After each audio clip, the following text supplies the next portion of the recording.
time is the ultimate truth teller. Mga comments, ganyan. So, pinapadala nila sa akin.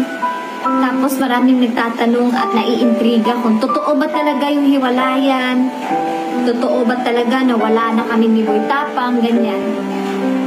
And, sobrang dami na nag-aaway, guys. Talagang hindi na mapipigilan yung bugso ng damdamin ng mga supporters, di ba?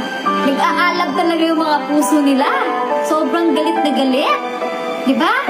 Pero, guys, masasabi ko lang talaga yung lahat ng mga tanong nyo, hindi kasi siyang madaling sagutin eh.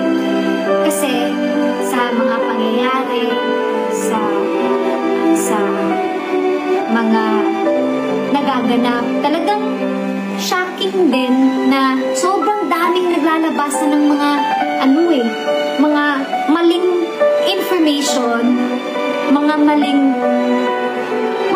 balita. Hindi po totoo